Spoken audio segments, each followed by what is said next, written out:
I recently read this book, Start with Why, and it made me wonder, why do our assessment offices exist?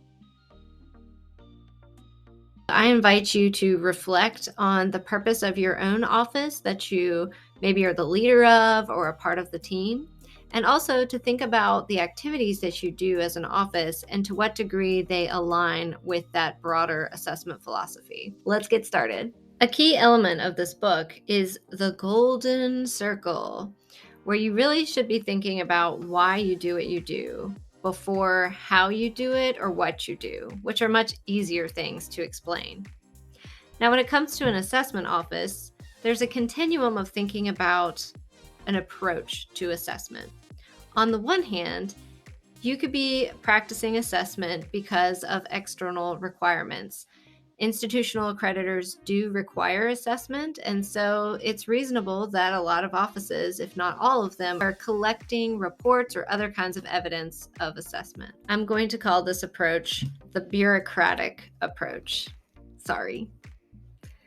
On the other hand, you might be practicing assessment as a faculty support unit. In fact, faculty, student affairs professionals, and staff, those are the folks who are actually on the ground assessing student learning. And the assessment office might be positioned in such a way that they are providing support and help and guidance to the people who are doing this work. And this approach we're going to call the faculty development approach. Now, of course, this is a continuum, and every office probably doesn't fall exactly on one end or the other, but probably somewhere in between. Now I'm going to invite you to take a moment, perhaps push pause, and draw out this continuum and think about your office. Where would you place your office on this continuum? Is your office functioning a little bit more on bureaucracy or a little bit more on faculty development? And at this moment, just respond thinking about the why. What's in your head and maybe even your heart about why your office exists?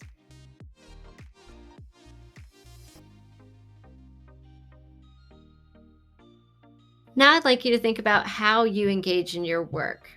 Do you sometimes feel like you're a police officer and you're just constantly trying to get that last report in?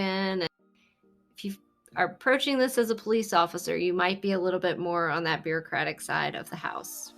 On the other hand, if you're just very open and flexible and willing to meet faculty where they are, even if it's not as far as you might hope or want them to be, then you're probably more on the faculty development approach.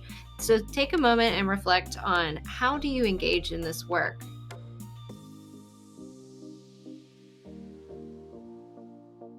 Next, I invite you to think about what you do. Now, this should be pretty easy. You should be able to say things like, we collect assessment reports, we send lots of emails about XYZ. So you can see that if everything you're describing that your office does as a function, you might be a little bit more on the bureaucratic side if it has to do a lot with assessment reports, assessment management systems, that kind of thing. On the other hand, if you're on the other side of the continuum where you have a faculty development approach, perhaps your office is doing more workshops, institutes, panels of faculty, celebrations of all the great work that's been going on in assessment, or even a learning improvement project, which would be a really wonderful thing to do and is definitely on the faculty development side of things. So take a moment and reflect on the things that you do in your office.